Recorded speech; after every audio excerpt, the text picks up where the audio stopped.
A very warm and cheerful good morning to you all. Again, I have come with a new video, and here I am going to tell you the concepts of isotopes. So, without wasting our time, let's get started. Isotopes.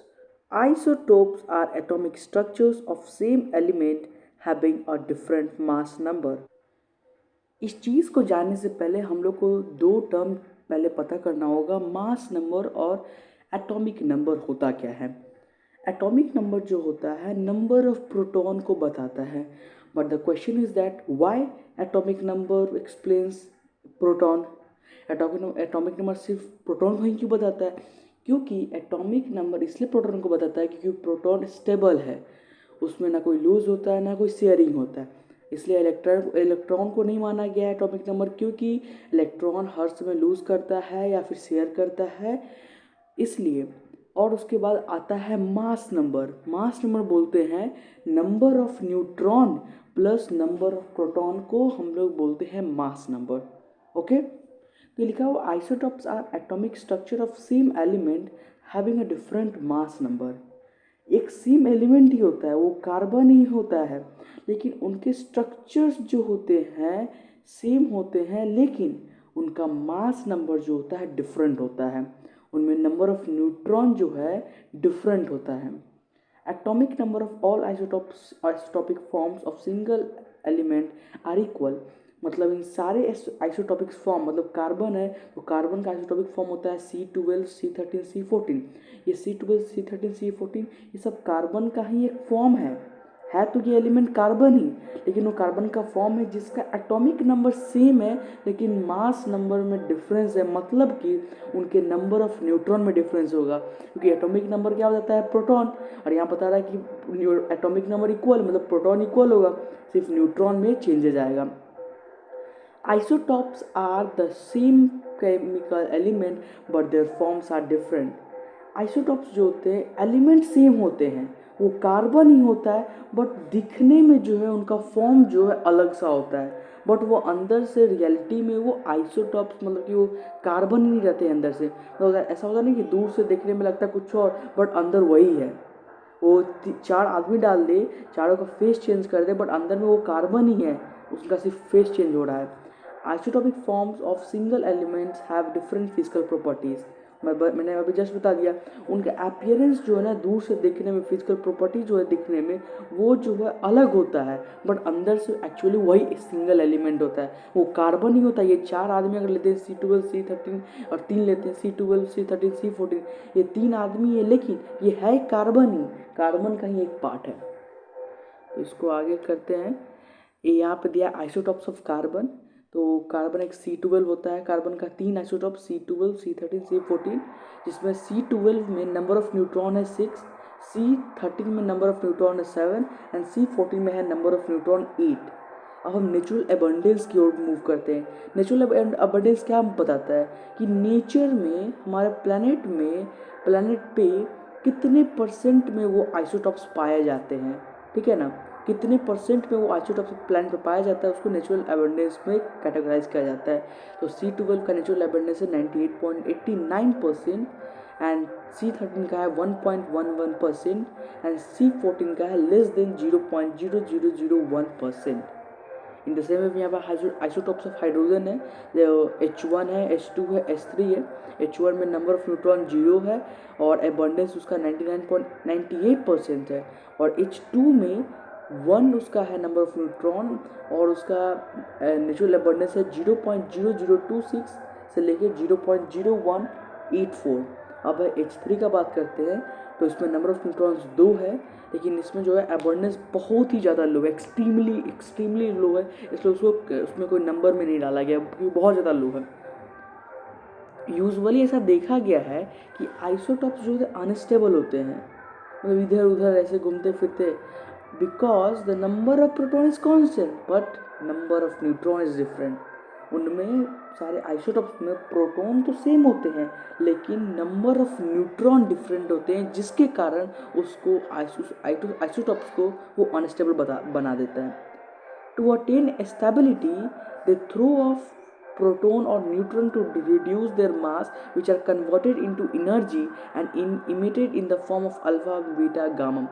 मतलब stability को gain करने के लिए, stable बनने के लिए वो लोग कुछ न्यूट्रॉन को फेंकते हैं, अपने में से निकालते हैं ताकि कुछ मास को कम कर सके, और वही जो फेंकते हैं, जो भी मास जो बाहर निकलता है, वो सभी एक एनर्जी में हो, जिसको वो फेंकते हैं अपने अंदर से, वो जो निकालते हैं, जो मास को फेंकते हैं, वो एक एनर्जी में कन्वर्ट होता है, और वही एनर्जी जो है अल्फ़ा बीटा गामा के रूप में इमिट करता है, निकलता है alpha beta gamma. And these unstable isotopes emitting radiations are known as radioisotopes. वही अनस्टेबल आइसोटॉप्स जो रेडिएशन इमिट करते हैं, मतलब जो आइसोटॉप्स अनस्टेबल है, जो स्टेबल नहीं है, वो रेडिएशन जो इमिट करते हैं, जो निकालते हैं, उसी आइसोटॉप्स को हम लोग बोलते हैं radioisotopes. All elements with atomic number greater than 83 are radioisotopes. मतलब कि जितने भी एलिमेंट है, अगर उसका एटॉमिक नंबर 83 से ज़्यादा है तो वो रेडियो आइसोटॉप्स में कैटेगराइज किया जाएगा. These elements have unstable nuclei and are radioactive. मतलब कि न्यूक्ली मतलब क्या, न्यूक्लियस में पाया जाता है प्रोटॉन और न्यूट्रॉन, और बता रहा है कि ये एलिमेंट के जो है न्यूक्लियस अनस्टेबल होता है, मतलब कि नंबर ऑफ न्यूट्रॉन डिफरेंस है, उसमें फ्लक्चुएशन हो रहा है नंबर ऑफ न्यूट्रॉन में. और अगर किसी एलिमेंट्स का एटॉमिक नंबर 83 है या लेस देन 83 है, मतलब उसके पास स्टेबल न्यूक्लियस है. As a radioisotope tries to stabilize, it may transfer into new element in a process called transmutation.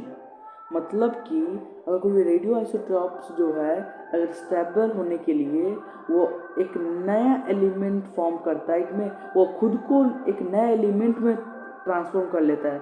मतलब मैं कोई एक आदमी हूँ, मैं कोई नाम है, मैं कोई आदमी हूँ, मैं अपने फेस को, फिजिकल प्रॉपर्टीज़ को चेंज कर लिया, बट हूँ मैं वही. तो अपने एक नए एलिमेंट में वो ट्रांसफ़र होता है, नया एलिमेंट बना लेता है खुद को. उस प्रोसेस को बोलते हैं ट्रांसम्यूलेशन. ठीक है ना. और कुछ रेडियो आइसोटॉप्स के एग्जांपल है C14, मतलब कि कार्बन 14 और सीसियम 137. अब है कि uses of radio isotopes. Isotopes use कहाँ किए जाते हैं, तो कुछ एग्जांपल मैंने एप्लीकेशन ढूंढा है. सर्जरी में, जो मेडिकल साइंस में जहाँ पे सर्जरी में यूज़ किया जाता है, मेडिसिन में यूज़ किए जाते हैं, एग्रीकल्चर में यूज़ किए जाते हैं, फूड इंडस्ट्रीज़ में, और किसी मटेरियल का एज नापने के लिए कि कितने साल पहले ये फॉर्म हुआ, उस समय भी हम लोग इसको यूज़ करते हैं.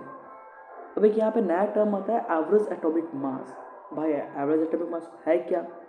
तो average atomic mass refers to the atomic mass of isotopes.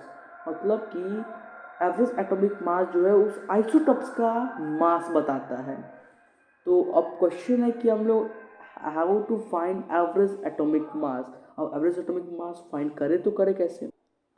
सो तो convert the percent of their natural abundance into fraction dividing them by 100. मतलब पहले क्या करना है, अगर हमको एवरेज एटॉमिक मास फाइंड करना है तो पहले उस आइसोटॉप्स के जितना नेचुरल अबंडेंस है उसको हम लोग को 100 से डिवाइड करना और फ्रैक्शन के रूप में लाना है. उसके बाद मास नंबर उसका लिखना है, और देन उसको हम लोग को मास नंबर को उसके जो फ्रैक्शन वाले पार्ट को मल्टीप्लाई करना है, एंड फाइनली जो भी जितने भी एलिमेंट हो उन सबको ऐड कर देना है. तो चलते हैं इसका एप्लीकेशन एक एग्जांपल के साथ लिए करते हैं. Cl15 मतलब chlorine 15 has an abundance of 0.7577 and a mass number of 35, whereas the chlorine isotope Cl17 has an abundance of 0.2423 and a mass number of 37. मतलब कि यहाँ पे क्लोरीन के दो आइसोटॉप्स दिए 15 और 17, और क्लोरीन के 15 वाले आइसोटॉप्स का अबंडेंस दिया है 0.7577. मतलब कि इसने परसेंट जो था, परसेंट को 100 से डिवाइड कर उसने ये ये दिया. मतलब कि जो पहले परसेंट होगा क्लोरीन 15 का, जो अबंडेंस होगा उसको 100 से डिवाइड करके उसने ये पहले फाइनल रिजल्ट दे दिया है. कभी बताइए 75 होता है ना, कि कभी इतना होता या 75%, तो हम लोग क्या करेंगे, उसको अगर परसेंट में रहता है तो यहाँ पे इसको पहले 100 से डिवाइड कर देते हैं, परसेंट हट जाता तो बाई 100 कर दिए, मतलब कि 0.75 उसका हो गया क्या, नेचुरल एबंडेंस. तो अब हम इसको डेसिमल में कन्वर्ट कर दिए ना, तो उसी प्रकार से हमको सारे परसेंटेज को डेसिमल में कन्वर्ट करना है. ठीक है ना.